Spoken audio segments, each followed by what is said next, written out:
Erev Tov à tout le monde. Parashat Kitetse, Shna Tafshin Pebet 57-82.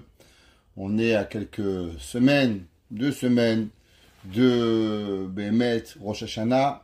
Ce soir, c'est la Hiloula du Ben Ishraï, Rabbi Yosef Haïm de Bagdad, Ben Yaakov, Kadosh Baruch Hu. Il donne à tous les malades d'Israël une grande réfoua chez les mains et qu'il donne une réfoua chez les mains particulière à Ruth Alexandra Chaya Bat Luna Patricia, une réfoua chez les mains. Vraiment, on demande à Kadosh Baruch Hu de prier très fort pour Shelomo Ben Linda Argalji, que Kadosh Baruch Hu, il lui donne une réfoua chez les mains, Behemet Bekarov. On souhaite que Kadosh Baruch Hu il guérisse Betor She'ar Chole Amecha Israël, à travers tous les mains d'Israël. Si chacun de vous pouvez prendre ce Shabbat quelques prakim de Tehillim pour pouvoir prier pour lui, alors que Kadosh Baruch Hu, il fasse qu'il reçoive une réfoua chez les mains. On est dans le mois de Elul. Dans le mois de Elul, principalement, la paracha de cette semaine, Kitetse la milchama al oivecha untano Hashem elokecha beyadecha. La Torah nous dit comment on va en guerre contre le Yetzer Hara. Le Yetzer Hara, la Gemara, il dit Hu me'esh, lui il est de feu, ve'ata basar vadam, toi tu es de chair et de sang. L'homme le plus vieux, 120 ans. Le Yetzer Hara, 5782 ans. Il a fait tomber des géants. Il connaît tous les trucs possibles et imaginaires pour que tout le monde y puisse tomber. Il vient nous chercher dans nos plus grandes faiblesses et il vient nous chercher dans nos plus grandes problématiques et nous tester où chacun de nous aimerait pas être testé. Mais Akadosh Baruch Hu a donné cette mission et on doit réussir à s'en sortir. La Torah nous dit Kitetse la milchama al oivecha. Si on veut gagner le Yetzer Hara, alors d'abord il faut le voir comme un ennemi.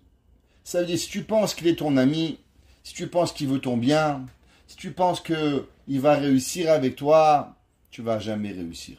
Si tu le vois comme un ennemi et que tu sais que sa volonté, elle est uniquement de pouvoir nous faire tomber, alors on va réussir. Untano Hashem elokecha beyadecha. Qui c'est qui va te donner le Yetzer Hara? C'est pas toi. Tu n'es pas assez intelligent. Tu n'es pas capable de pouvoir garder et gagner le Yetzer Hara. Untano Hashem elokecha beyadecha. Akadosh Baruch Hu, il va te le donner dans ta main. Mais pour ça, nous avons besoin à tout prix de voir le Yetzer Hara comme un ennemi. On ne peut pas le voir comme un ami. Maintenant, on sait. Et on a parlé hier, Allah Elohim Bitoua, Hashem Bekol Shofar. On a parlé qu'il y a le concept du Rahamim et le concept du Din. Toute la vie, elle est basée sur ces deux principes. La miséricorde et la rigueur. La miséricorde, principalement, c'est la patience. Akadosh Baruch Hu, il est patient avec nous. Akadosh Baruch Hu Bechazdo Itbarach, il dit à la place de te mettre une baffe tout de suite, on va attendre voir si tu changes, et Hachem, il nous donne du temps. Un jour, 2 jours, 1 semaine, 1 mois, et on espère le plus de temps possible pour que nous puissions changer. Akadosh Baruch Hu, il donne du temps. La Midat Hadin, la rigueur, elle refuse le temps. Et elle veut qu'Akadosh Baruch Hu, il paye et il donne, il règle les comptes instantanément. Et tout le but, Behemet, qu'on arrive à avoir la tchouva, c'est qu'Akadosh Baruch Hu nous donne du temps pour qu'on puisse réfléchir, pour qu'on puisse comprendre. Exemple, prenez un enfant de 4 ans, il voit du chocolat, il veut la tablette au complet. Il ne peut pas comprendre que le chocolat c'est mauvais. Il a besoin de pouvoir maturer, que tu manges trop de chocolat, tu vas vomir, tu vas être malade. L'enfant, il ne peut pas comprendre. Ça, c'est matériel. Physique, c'est pareil. Un homme, il ne comprend pas les défis de la Neshama. Il ne comprend pas qu'est-ce qui ne va pas à la Neshama. Et il a besoin souvent de maturer, d'apprendre, de comprendre, pour pouvoir comprendre les défis qui arrivent. Combien de fois dans notre vie, on savait quelque chose qui n'était pas très bien, et on l'a fait, et on dit, oh, ça va, c'est pas grave. 20 ans après, oh aïe aïe, qu'est-ce que j'ai fait? S'il y a 20 ans, j'avais pas fait cela, alors peut-être qu'aujourd'hui, et souvent, au moment même, on n'a pas compris.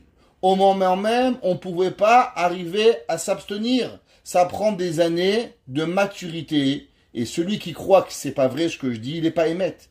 Celui qui croit, non, non, le rabbin, il parle pour les autres, pas pour moi, c'est pour vous que je parle. Celui qui croit que je parle pas à lui, je parle à lui. Je parle à moi en premier, et après pour celui qui croit que c'est pas vrai. La vérité, c'est qu'on a besoin d'étudier, de comprendre. Le Rav Israël Salanter, il dit, comment on arrive à battre et à combattre le Yetzer Hara. Souvent, le manque de connaissances, c'est lui qui nous amène à fauter. Par exemple, Rabbi Nachman de Breslav, il dit comment on combat le Yetzer Hara à travers l'étude de la halakha. Pourquoi? Parce que le Yetzer Hara, il est dans une façon où la personne, elle se doute. Est-ce que je peux? Est-ce que je peux pas? Est-ce que c'est permis ou c'est interdit? Alors il dit, ça va, c'est permis. Mais si tu savais vraiment la halakha, si tu savais correctement, ça c'est moutard, ça c'est assour, ça c'est les conséquences de la permission, ça c'est les conséquences de l'interdiction, l'homme, il ne ferait pas la avera. C'est pour ça que on sait que le Amalek, qui est le symbole du Yetzer Hara, le symbole du Yetzer Hara, c'est le safek, c'est le doute. Quel est l'antidote du safek? C'est la halakha. C'est la clarté dans la vision, l'étude, permis ou interdit. C'est pour ça que Rav Israël Salanter dit que chaque fois qu'un homme, une femme, elle a une difficulté sur un sujet, exemple, kashrut, sniout, Shabbat, décidez chacun avec son problème. Il y a 613 Yetzer Hara, vous en choisissez un, et vous faites partie d'un seul. Si Hachem a donné 613 mitzvot, c'est qu'il y a 613 Yetzer Hara, et chacun de nous, il rentre dans une boîte, il doit combattre un Yetzer Hara. Et comment on arrive à pouvoir combattre le Yetzer Hara? Eh bien, prendre un livre. Il y a des gens qui ont un problème de Shabbat. Lis sur Shabbat. L'importance de Shabbat. Lis sur Kedushat Shabbat. La sainteté du Shabbat. Lis sur les halachot de Shabbat. Plus l'homme il va s'intéresser à Shabbat, et plus ça va lui être facile de garder Shemirat Shabbat. Moins la personne va lire sur Shabbat, et moins elle va être capable de pouvoir être Shomer Shabbat. Toujours apprendre, l'apprentissage nous donne la confiance et nous donne la force de pouvoir y arriver à cause que l'on est capable d'avancer. Principalement, la avoda de Rosh Hashanah, on en a parlé hier un petit peu et on va rappeler aujourd'hui. L'importance de Rosh Hashanah, c'est ce qui s'appelle la Malchut d'Akadosh Baruch Hu, le règne de Dieu. Durant toute l'année, on oublie un peu qu'Akadosh Baruch Hu, il est roi. Et c'est pour ça que le jour de Rosh Hashanah, comment on commence le matin, ceux qui vont à la synagogue à l'heure, alors une des premières parties que Rosh Hashanah elle commence, c'est quand le Chazan, avant de dire le fameux verset qu'on dit tous les matins, Hashem Melech, Hashem Malach, Hashem Imloch Leolam Vaed, dès qu'il arrive Rosh Hashanah, qu'est-ce qu'on dit? Adonai hu Elohim, Adonai hu Elohim. C'est quoi? On nous ramène que Akadosh Baruch Hu, il est la puissance. La tefila, dès qu'on va arriver au premier jour de Rosh Hashanah, qu'est-ce qu'on va changer? Dès qu'on commence la tefila, on dit plus Ha'el Akadosh, mais on dit Ha-Melech Akadosh, le roi. Pourquoi on nous a demandé de mettre Ha-Melech Akadosh? Pourquoi Akadosh Baruch Hu, il n'est pas le roi aujourd'hui? Pourquoi Akadosh Baruch Hu, il est roi seulement Rosh Hashanah, pendant la cérémonie de Teshuvah? Pourquoi on commence dès que Rosh Hashanah vient, pendant les 10 jours de pénitence, Ha-Melech Akadosh? Parce que si l'homme il veut faire Teshuvah, alors automatiquement, il doit obligatoirement se rappeler en constance que Akadosh Baruch Hu, il est Melech. C'est pour ça que si un homme il a omis de dire Amelech Akadosh et il a dit Ha'el Akadosh, il faut qu'il répète Hashemona Esrei. Pourquoi? Parce qu'au moment où l'homme il se trouve devant Akadosh Baruch Hu, il lui donne un rendez-vous. Et ce rendez-vous, il est un rendez-vous particulier. Il est une audience privée que tu as avec le roi. Ça veut dire qu'à Rosh Hashanah, c'est un moment particulier d'intimité que nous avons avec Melech Malchei Melachim Akadosh Baruch Hu. Est-ce qu'il y a plus grave qu'au moment où on arrive chez le roi, parler en privé avec le roi, alors on se comporte pas comme le roi il veut. C'est pour ça que si tu as dit à El Akadosh, à la place de dire Amelech Akadosh, tu répètes Hashemona Esrei. Pourquoi? C'est que tu reviens à la file en arrière et tu repasses le tour pour pouvoir de nouveau avoir une audience avec le roi. Le roi, il a besoin d'entendre Amelech Akadosh pour que l'homme, il puisse faire. Pour comprendre cela, on a un midrash incroyable dans le Yalkut Shimoni, dans Megillat Esther. Vous savez que dans la Megillat Esther, elle nous raconte un passage qui est un peu difficile à comprendre. C'est marqué qu'au moment où Haman et Achashverosh, ils ont vendu le peuple juif. Et il est arrivé dans l'histoire juive la seule et unique fois que Akadosh Baruch Hu, Chas Veshalom, il a décidé d'exterminer tout le peuple juif. Il est arrivé une fois dans l'histoire, Baruch Hashem, et pas deux, qu'il y a eu un décret de Dieu d'en finir avec le peuple juif. Haman et Achashverosh ont signé et ont scellé la destruction des ennemis d'Israël, pour parler d'une façon qui est correcte. La Torah nous dit, c'est marqué que le roi, on sait qu'à chaque fois que dans la Megillah on parle du roi, on ne parle pas du roi Achashverosh, on l'avait déjà dit, on parle du roi de Akadosh Baruch Hu. Et à chaque fois que c'est marqué Hamelech Achashverosh, alors ça parle de Achashverosh. Dans la Megillah, elle dit Vayeda Mordechai et kol asher asa. Et Mordechai, il a su qu'est-ce qui s'est passé. Et là, la Gemara, elle demande comment Mordechai, il a su le pacte qu'il y a eu entre Achashverosh et Haman. Ce pacte, il était enfermé, il était secret, personne ne savait qu'est-ce qui arrivait. Et Mordechai a su qu'est-ce qui s'est arrivé entre Haman et Achashverosh, qu'ils ont décidé d'exterminer le peuple juif. La Gemara donne plusieurs explications, entre autres, que Mordechai ne pouvait pas avoir de prophétie à cause qu'on était en dehors d'Israël. Donc automatiquement, Mordechai n'a pas pu savoir par prophétie, mais il a eu un songe, il a eu un rêve, on est venu le voir dans le rêve, en disant que Haman et Achashverosh avaient décidé de tuer le peuple, les ennemis d'Israël. Le Yalkut Shimoni, il dit non. Il dit, vous savez, dans la vie, il y a quelque chose que l'on doit savoir. Il y a un certain principe qui est rapporté au nom du Gaon de Vilna, et on va l'expliquer en préface à ce midrash. Il y a un verset qui dit, qui a shochad, me'aver ene chachamim, visalef divrei tzadikim. Et le pot de vin, shochad, me'aver ene chachamim, il aveugle les gens justes. Visalef, et il fausse les paroles des justes. Le Gaon de Vilna demande une fameuse question et dit, j'arrive pas à comprendre. La Torah, elle dit, tu prends pas de pot de vin. Si j'ai transgressé et j'ai pris le pot de vin, alors comment la Torah, elle peut nous dire, Visalef divrei tzadikim, je suis plus tzadik. J'ai transgressé la Torah. Un homme, il a volé, un homme, il a menti, un homme, il a fait. Alors, il est plus tzadik. Alors, comment la Torah, elle peut l'appeler tzadik? Toi, tu appelles ce que tu veux. Et donc, des hypocrites. Ça va, tzadik. Ils appellent tout le monde tzadik. L'hypocrisie. Mais la Torah, elle n'est pas hypocrite. La Torah, elle est émette. Si la Torah te dit que tu es tzadik, c'est que tu es vraiment un tzadik. Si tu es vraiment un tzadik, alors comment se fait-il que la Torah, elle te dit que le shochal, il t'a aveuglé? Si j'ai pris le pot de vin, je suis pas tzadik. Et si je m'appelle tzadik, si j'ai pas pris de pot de vin, alors comment je suis aveuglé? Dit le Gaon de Vilna, quelque chose d'incroyable, mesdames et messieurs, ça valait la peine de venir ce soir pour écouter ce Gaon de Vilna.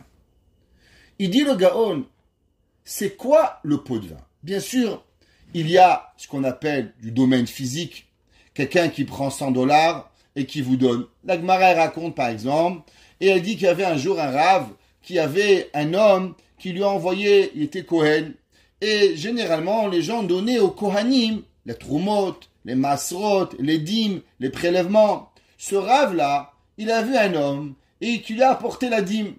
Il lui a dit, pourquoi tu m'amènes la dîme? Il lui dit, mais tu n'habites pas dans ma ville. Imaginez-vous un homme, il vient d'Ottawa, donner au Kohen de Montréal les masrot. À Ottawa, il y a plein de Kohanim, à l'époque du Beth Amikdash. Alors le rave lui a demandé, pourquoi tu es venu d'Ottawa m'apporter la trouma et le maaser? Et l'homme, il a dit, Rabbi, parce que demain, j'ai un jugement avec vous au Bédin, et de toute façon, je devais venir à Montréal, alors je vous ai apporté la trouma. Le Rav, il a dit, ah, tu m'as amené la trouma, ça veut dire qu'en vérité, tu ne m'aurais jamais donné. Maintenant que tu m'as donné la terouma, parce que demain, j'ai un din Torah avec toi, alors je ne peux plus juger.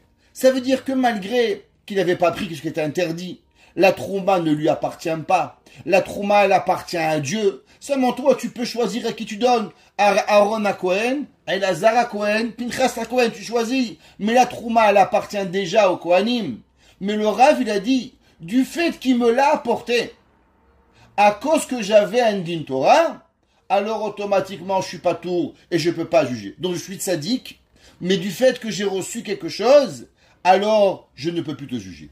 Ça c'est sur le domaine physique que la Torah nous dit qu'il y a des concepts qu'on est encore tzaddik et pourtant on ne peut pas. On raconte qu'il y avait un jour le Rav Chaim de Brisk. Le Rav Chaim de Brisk était le Rav et le Rosh Yeshiva de la Yeshiva de Volojine. Volojine avait été créée, la fameuse Yeshiva de Volojine, par Rabbi le Netziv de Volojine, qui a ouvert la Yeshiva, beau-père de Rav Chaim Kanievski, Rav Chaim de Brisk.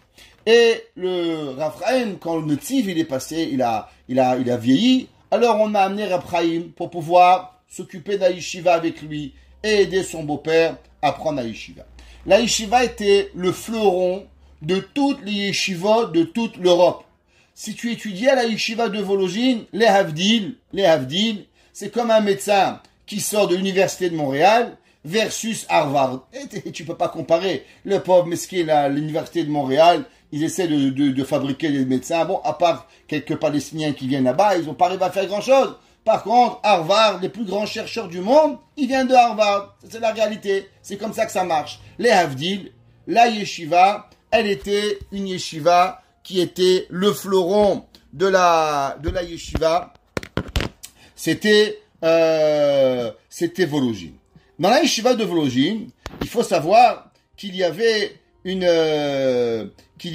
un permis pour pouvoir étudier et seulement 400 élèves. Seulement 400 élèves avaient le droit d'étudier la Yeshiva de Volojine. Pourtant, il y avait la Yeshiva de Volojine 800 élèves.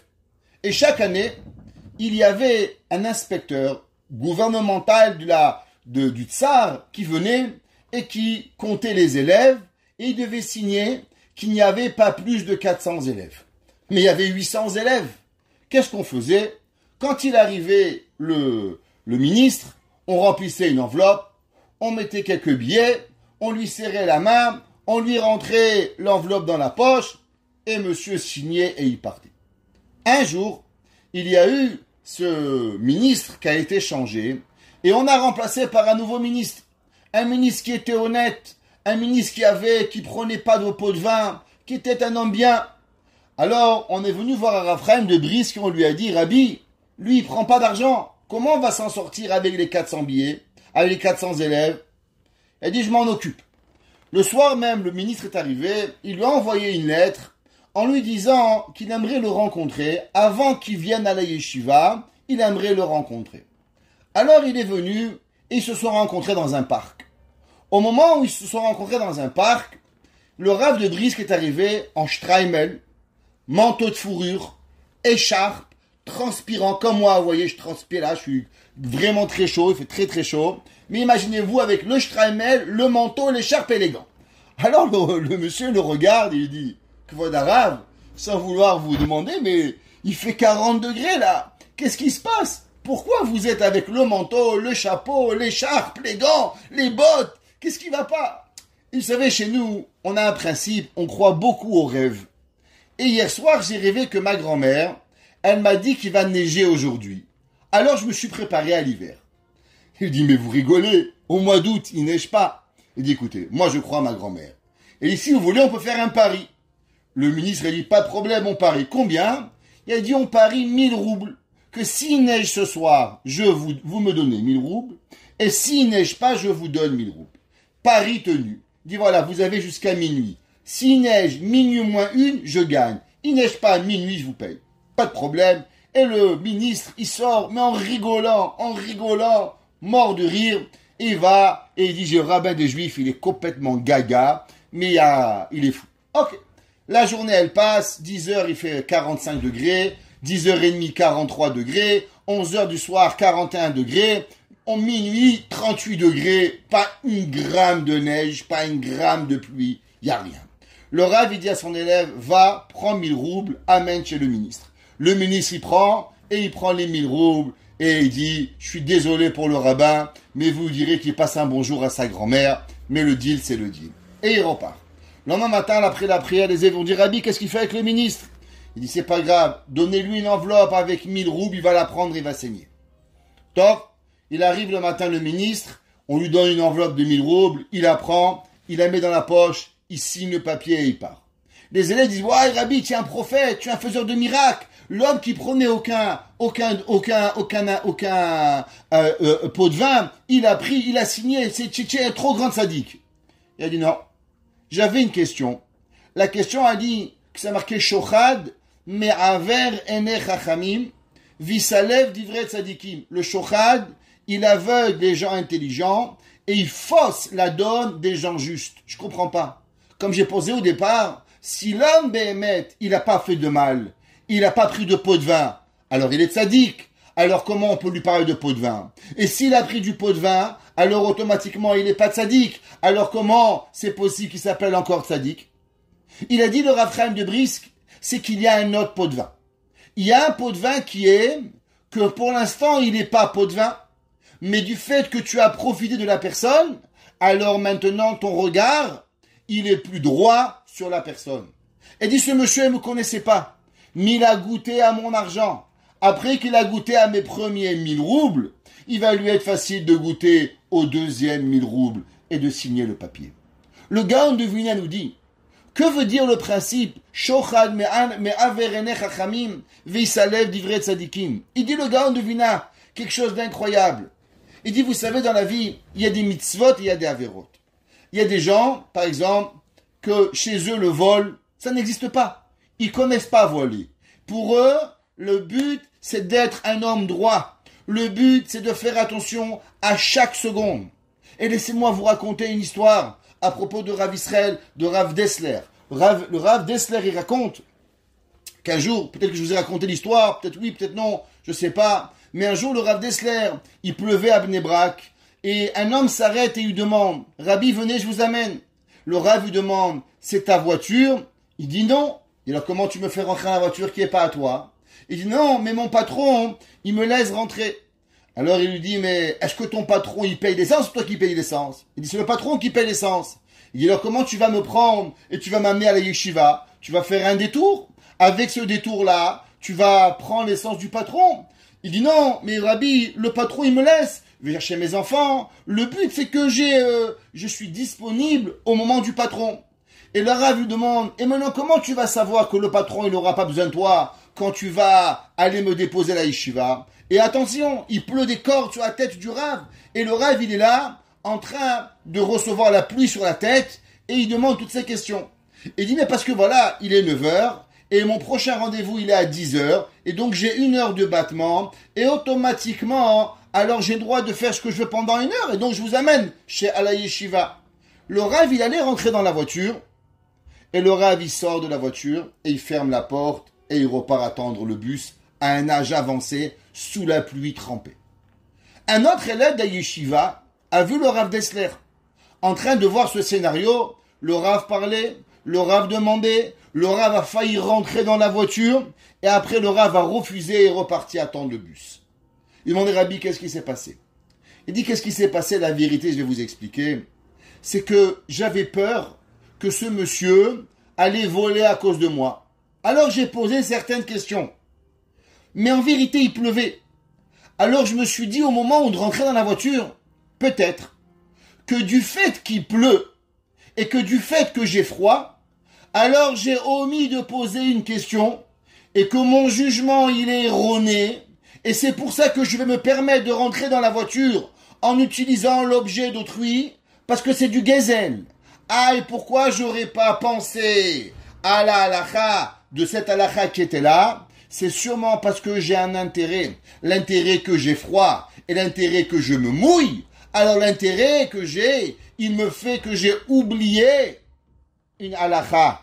Alors j'ai préféré ne pas rentrer pour ne prendre aucun risque de gezel. Qu'est-ce que ça veut dire cette histoire? Cette histoire, elle dit qu'en vérité, quand un homme il vit une situation, souvent, quand il a quelque chose et qu'il a un intérêt, et souvent l'intérêt, on ne le voit pas à prime abord, alors on n'est plus capable de voir les choses avec justesse, avec droiture, avec véritablement du façon qu'on doit la voir. Pourquoi? Parce que notre intérêt, il est là, et notre intérêt, on ne peut plus le voir véritablement de la bonne façon qu'on doit le voir. Ça veut dire, exemple, le Yetzer Hara, il peut venir et vous donner quelque chose gratuit. Et du fait que maintenant vous avez reçu un Yetzer Hara, vous avez touché quelque chose, quand il va arriver à une difficulté, on ne sera pas capable de juger. Pourquoi? À cause qu'on aura mangé le Yetzer Hara. Comme le Rav il faisait froid, du fait que tu as froid, alors tu n'es pas capable de juger correctement. Parce que ton froid, parce que ton plaisir personnel ou corporel, il t'empêche de voir la réalité. Dit le Gaon de Vilna. Imaginez-vous un homme, il a volé. Il a volé. Maintenant, il a rendu ce qu'il a fait. Alors, il a volé, et il a rendu, il a fait Ashavata Gezela. D'après la halakha, il est quoi? Il est un tzaddik. D'après la halakha, il est un homme bien. Tu vas demander, monsieur le rabbin, vous savez, mon ami Shimon, il m'a volé $100, il m'a rendu $100. Le rabbin va vous dire, Shimon est un tzaddik, il ne vous doit plus rien, il a fait teshuva, il a fait tout ce qu'il fallait. Comment il a appelé d'après la halakha?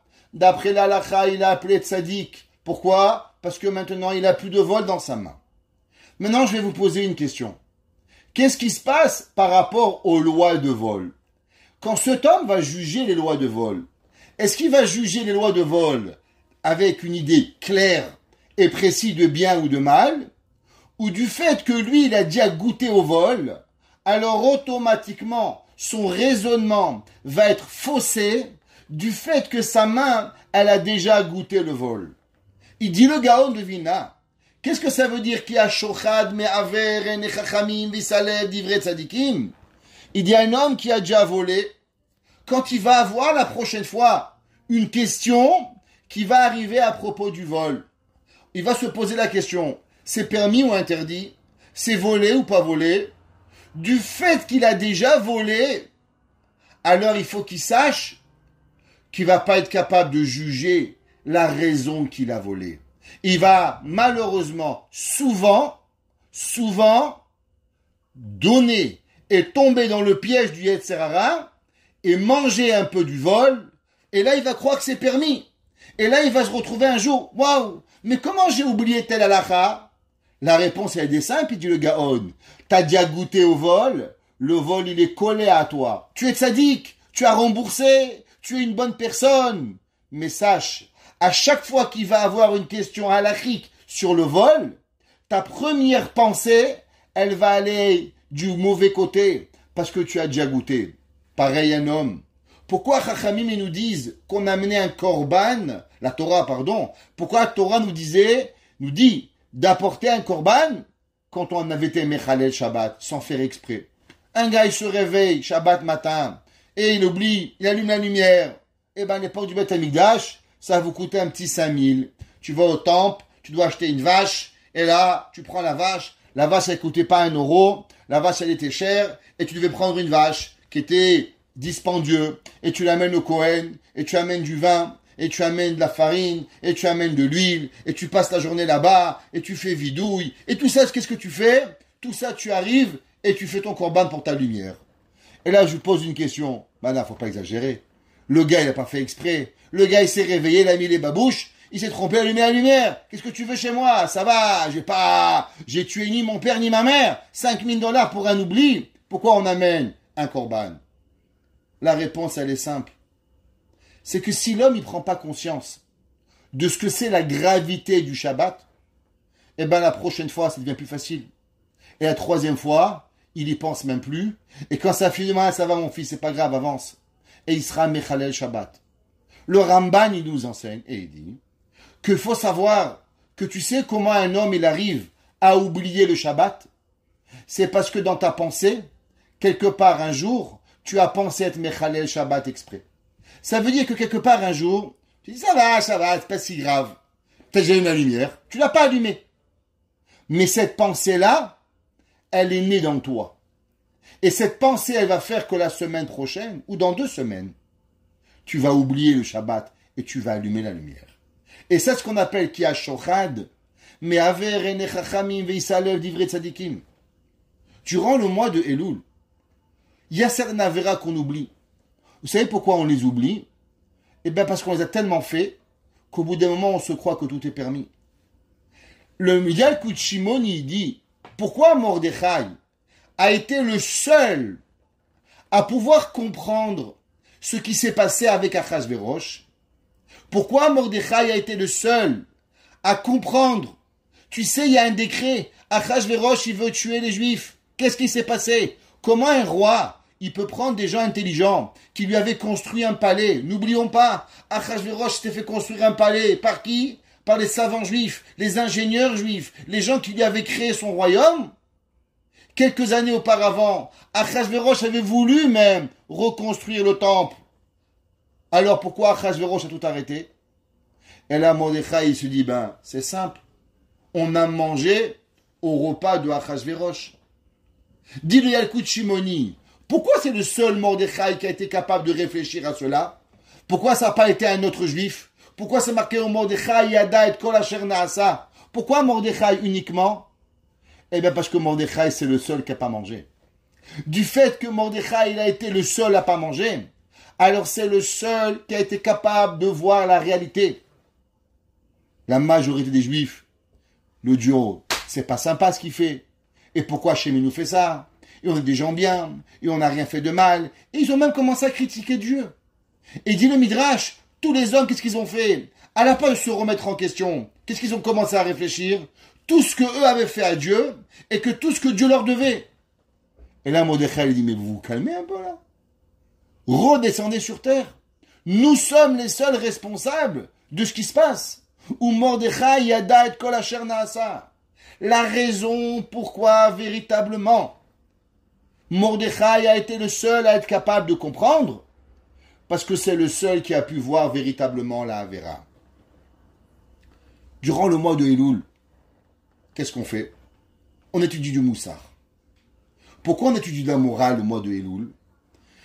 Parce que durant le mois de Elul, tout seul, quand on fait un bilan personnel, on dit waouh, quelle super année. Je suis parti 2 fois au Slichot, j'ai fait 2 fois Teilim, le bon Dieu il est fier de moi, j'ai mangé kasher 3 fois, j'ai fait ci, j'ai fait là. On regarde seulement ce qu'on a fait. On oublie tout ce qu'on n'a pas fait de mal. Allez, soyons honnêtes.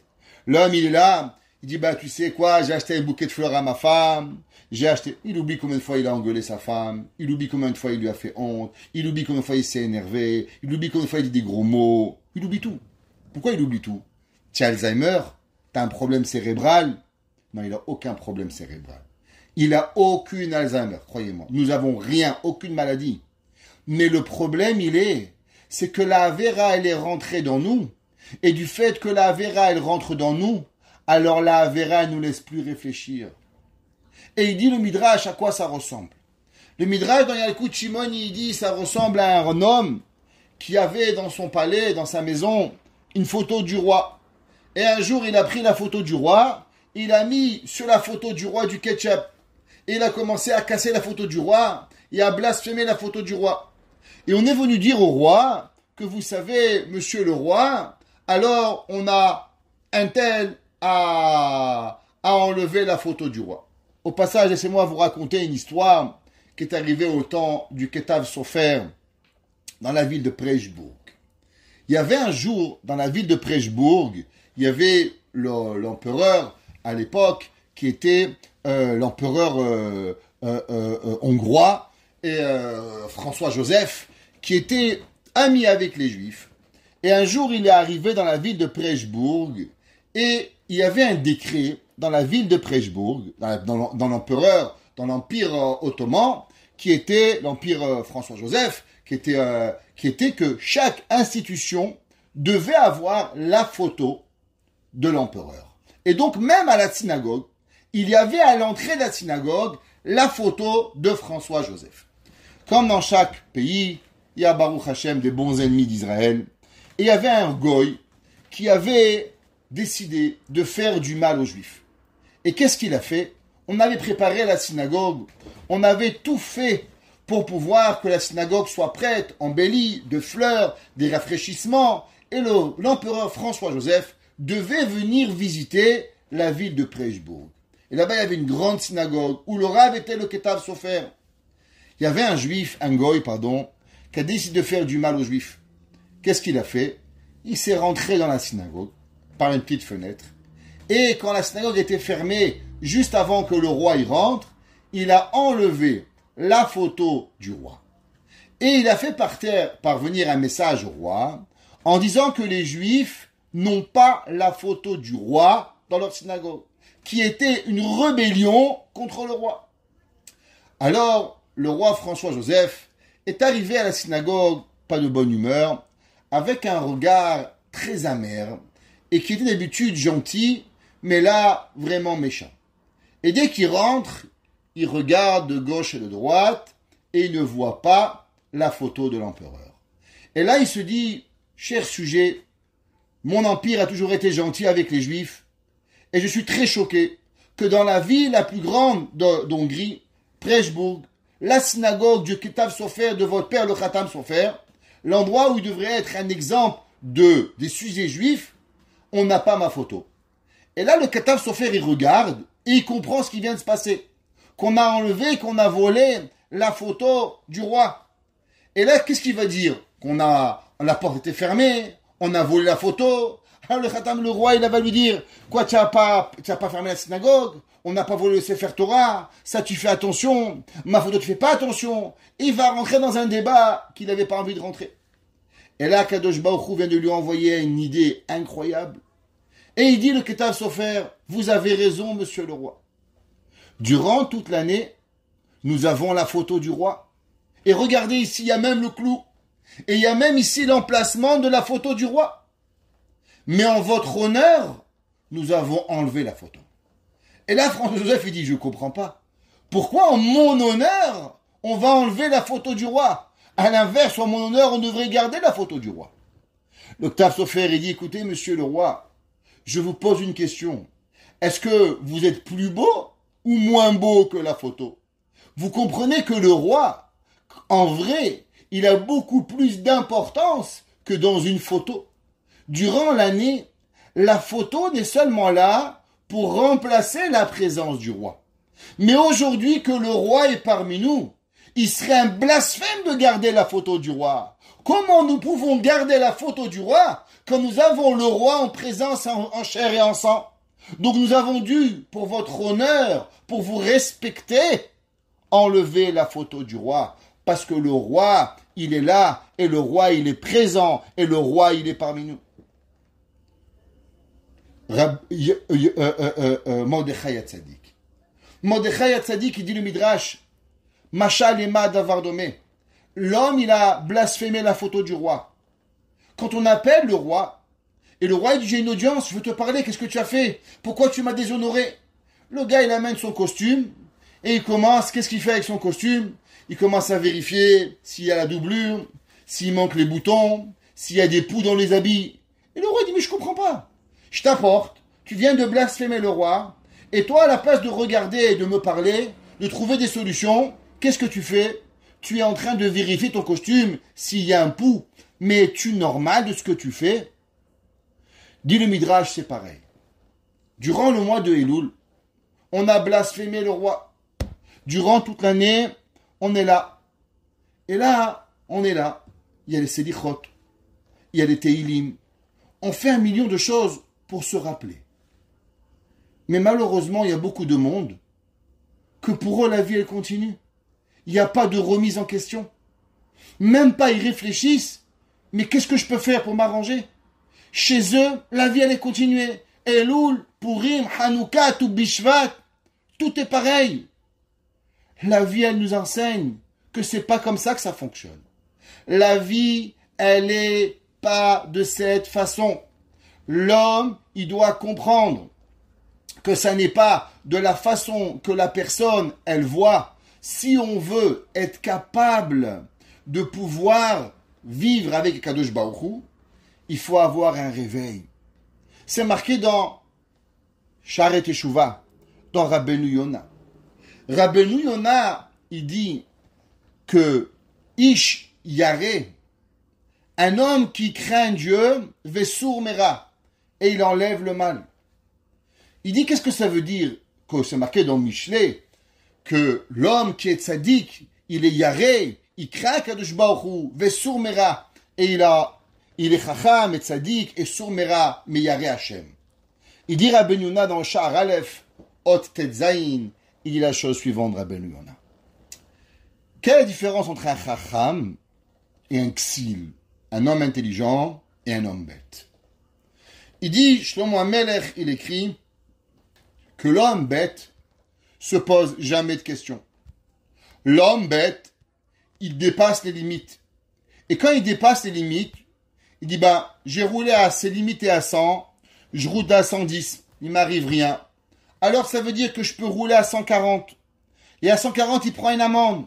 Et là, il comprend toujours pas. Il roule à 160. Mais c'est pas grave parce qu'à 110, on m'a laissé passer.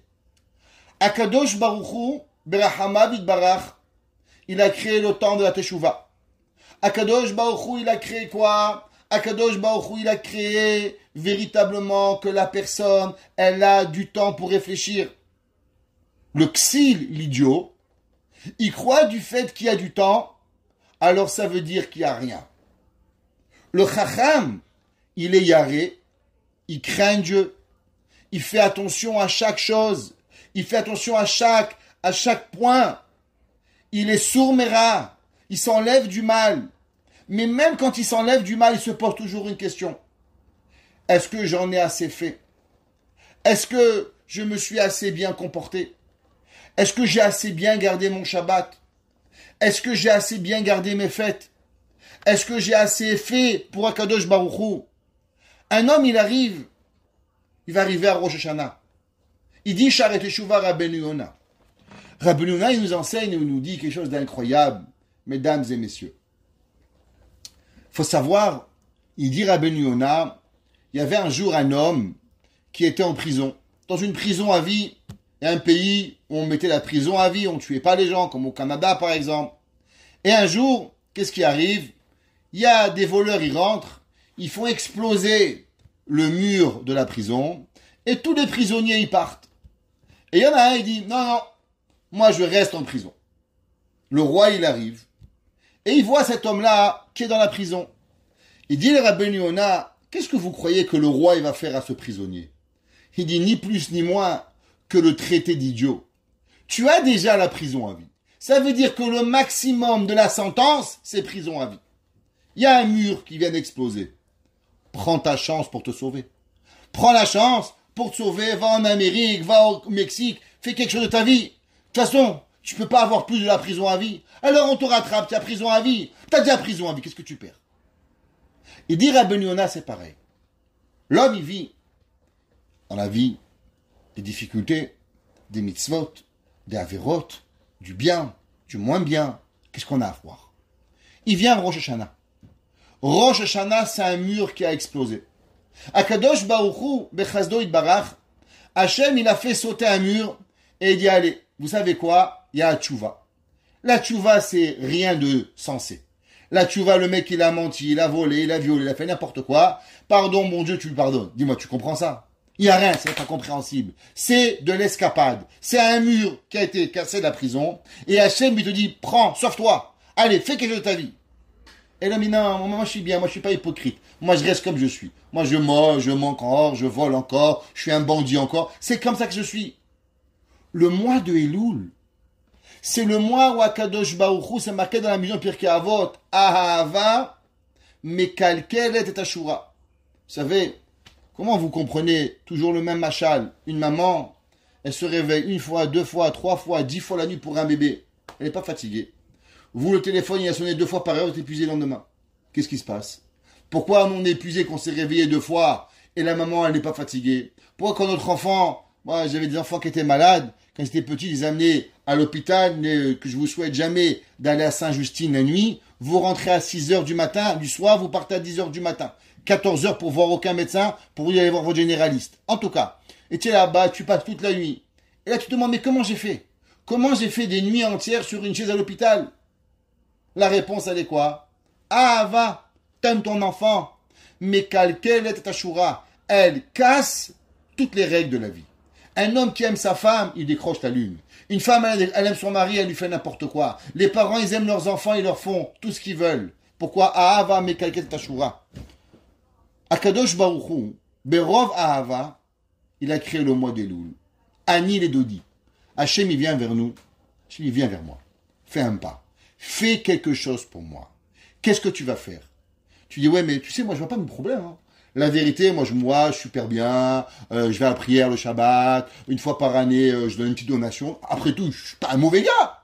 Pourquoi tu veux que je fasse tchouva? T'as raison, mon frère. Tu sais pourquoi tu vois rien? C'est parce que t'es tellement dans la chenoute, t'es tellement dans l'eau, que tu vois même pas que t'es mouillé.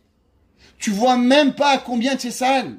Parce que ton costume, ça fait 8 mois qu'il n'est pas parti au pressing. Tu vois même plus les taches, il est toute une tache. T'es une tache vivante. Le mois de Elul, on doit se remettre en question. On doit se poser des vraies questions. À combien je suis une bonne personne? À combien BMS j'étudie? À combien mon Shabbat c'est un Shabbat? Est-ce que je peux m'améliorer? Ish Racham Yareh. Il a peur. Vessour Mera. Même qu'il fait du bien. Mais il se pose une question. Est-ce que je peux faire mieux? Est-ce que je peux rajouter quelque chose? Est-ce que quelque part, je peux devenir une meilleure personne? Parce que l'amélioration, elle est toujours là. On peut jamais dire qu'on est arrivé au but. Qui est l'homme qui peut venir et qui se dire, tu sais quoi? Ça y est, je suis arrivé, je suis le meilleur. Ça n'existe pas. L'homme, il est fait de pouvoir grandir. L'homme, il est fait de pouvoir avancer. La même façon que tu grandis en âge, la même façon que tu prends 500 grammes chaque année, la même façon que tu as du plaisir et tu apprends à commettre différents plaisirs, pareil dans les midot. Rosh Hashanah, c'est un moment où on se prépare. C'est quoi la préparation? On l'a dit souvent. Rosh Hashanah, c'est un principe qui veut dire Shana, veut dire année, mais vient aussi du mot Shinouï, qui veut dire changer. Durant le mois de Elul, on réfléchit à comment on va changer, à comment on veut changer, à combien la personne, elle a envie de devenir une autre personne, combien nous voulons s'approcher de Dieu, à combien malheureusement nous avons fait des décisions sur certains principes de manque de halakha, de manque de connaissances, mais vraiment, on aurait pu changer. Le Rav Yaakov Galinsky, qui était connu, un jour, il a raconté une histoire magnifique. Dans cette histoire, il a dit il est rentré dans un taxi en Israël. Il a rencontré là-bas un juif marocain. Et le taxi, il demande, tu es rabbin? Il dit oui. Il dit, d'où tu viens? Il dit, moi je viens de Pologne. Il dit, moi je viens de Marrakech. Et il lui a dit, tu sais, quand j'étais jeune, j'étais à la yeshiva. Il dit, ah, et maintenant, qu'est-ce que tu fais? Il dit, non, quand j'avais 13 ans, le rabbi, il avait une falaka. C'est falaka. Il avait un fouet. Et quand on n'apprenait pas, Trahmila, il nous donnait une tannée bien comme il faut. Et un jour, il y a un élève qui a fait une histoire, un problème en classe, et le rabbi m'a blâmé. Et le rabbi m'a puni. Et il m'a pris les pieds, il m'a éclaté les pieds. Vous savez, il frappait sur la paume des pieds. Pendant une semaine, je marchais plus. Mais j'avais rien fait. Ce jour-là, j'ai décidé que moi, je veux plus connaître la Torah. Alors voilà, maintenant, je suis pas un religieux. Et aujourd'hui, je veux rien savoir. Le Rav, il lui a demandé une question, il lui a dit, t'es un homme intelligent? Il a dit, bien sûr, je suis un homme intelligent. Tu sais, moi, je suis chauffeur de taxi, mais moi, je suis pas un homme bête. Je lis tous les jours, j'apprends Freud, j'apprends ci, j'apprends là, je suis un homme, j'apprends Aristote, j'apprends Socrate, j'apprends la philosophie, je suis loin d'être un homme bête. Le Rav lui dit, quel âge tu as aujourd'hui? Il dit, aujourd'hui, j'ai 63 ans. Et donc, on est d'accord que ça fait 50 ans, c'est ce qui s'est passé. Il dit exactement, ça fait 50 ans que l'histoire s'est passée. Et le Rav Galinsky lui a dit, j'ai une question pour toi. Comment un homme intelligent comme toi, de 63 ans, il peut maintenir une décision qu'il a fait quand il avait 13 ans?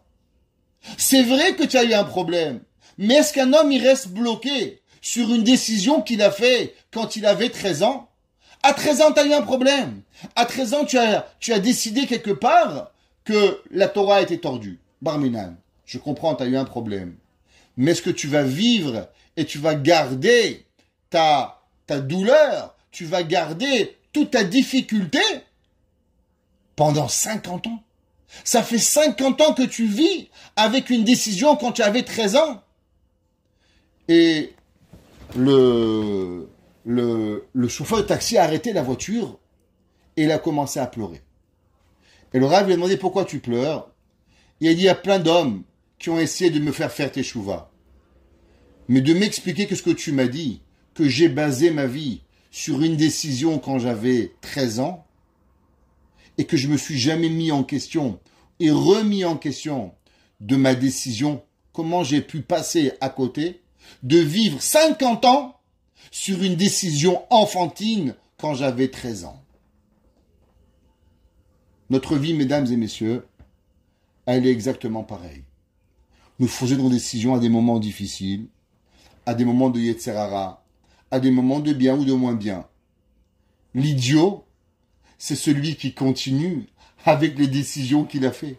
Tu as décidé il y a 6 mois, tu étais fâché avec le bon Dieu, tu étais fâché avec ta femme, tu étais fâché avec qui tu veux. Ça y est, passe, allez, change, deviens une autre personne. Pourquoi tu continues? Le mois de Elul, c'est quand l'homme, il doit venir. Il a dit, Mordechai Yada. Mordechai, il peut savoir parce que lui, il n'a pas mangé. Quand nous voyons que nous avons une difficulté, la première chose qu'on doit se dire, c'est que, vu que moi, j'ai dans ma nature cette difficulté, ça veut dire que je ne peux pas juger. Je ne peux pas arriver au bout de ce sujet. Tu sais pourquoi? Parce que ma tête, elle va toujours pencher vers la gauche. À la place de voir les choses droites, ou de voir les choses correctement. Parce que si moi, le Shabbat c'est difficile pour moi, à chaque fois qu'il va avoir une question sur Shabbat, tac, je vais pas le faire. Si pour moi le vote c'est difficile, chaque fois qu'il y aura une question d'arnaquer le gouvernement, arnaquer mon père, ma mère, mon frère, mon beau-frère, je vais toujours le faire. Pourquoi? Parce que c'est ma nature. Alors je dois étudier du moussard, vivre. Si on veut arriver à Rosh Hashanah comme il faut, kitetse la mincha ma'aloivecha. Sortons vers notre ennemi comme en guerre. C'est quoi la guerre? La première guerre, c'est de savoir qu'on a un ennemi en face. Savoir qu'il y a Boré Olam, créateur du ciel, qui est mon meilleur ami, que Akadosh Baruch Hu me donne tout, et que malheureusement, je délaisse mon meilleur ami pour mon ennemi. Et que mon ennemi essaye par tous les moyens de m'aveugler. Si tu penses qu'il est ton ennemi, alors Hachem nous promet. Unetano Hachem Elokecha biyadecha. Akadosh Baruch Hu va te le donner dans ta main et on va arriver à passer une bonne année. L'année, elle va être Bezat Hashem. On sait que durant les Selichot, on dit les 13 attributs de Rahamim. Rahum, Chanoun, Erech Hapayim, Verav Chesed, Ve'emet. C'est quoi Emet? Ça veut dire que pour pouvoir vraiment recevoir la miséricorde, on doit avoir une mida. C'est quoi la mida? Aussi parmi les 13, la mida de Emet. De savoir qui tu es, de savoir qui il est, de savoir c'est quoi Yetzer Tov et Yetzer Hara. Et si nous comprenons véritablement la mida de Emet, alors Rahum v'Chanoun, Erech Hapayim, Rav Chesed ve'Emet, Notzer Chesed la'alafim, Noseh avant apesha v'chata'a. Alors quand tu connais qu'il y a une faute, alors Venake Akadosh Baruch Hu, il nous pardonne, il nous nettoie. Que Akadosh Baruch Hu, il nous pardonne. Que chacun de nous ouvrons nos yeux, que nous arrivons à comprendre nos péchés, que nous comprenons la difficulté et notre volonté de se rapprocher de Akadosh Baruch Hu, et que Hachem il voit que le fait même que nous parlons de Teshuvah, même si on n'arrive pas encore à faire Teshuvah, mais qu'on veut cette Teshuvah, qu'Akadosh Baruch Hu il prenne cette volonté que nous avons aujourd'hui comme la plus grande des Teshuvah, et qui nous donne la vie, santé, panassa, shtambaït, ce que nous voulons, et tout ce que nous désirons, et tout ce qui est bien pour nous, et que nous vivons avec une année de Tiye Shnat Pelaot Gedolot, une année où il va y avoir des choses extraordinaires. Pelaot, c'est extraordinaire, Gedolot, grand, Tavshin Pe Gimel, Tiye Shnat Pelaot Gedolot, et que Akadosh Baruch Hu fasse qu'on se retrouve la semaine prochaine, la semaine d'après, et de nombreuses années, même quand Mashiach sera là, tous ensemble, avec la Torah, avec Mashiach, avec nos livres, avec notre moment d'étude, et qu'ensemble on soit tous écrits, Besifra Dechaye, dans les livres de la vie, Beviat Agoel, Bimera, Biamenu. Amen. Amen.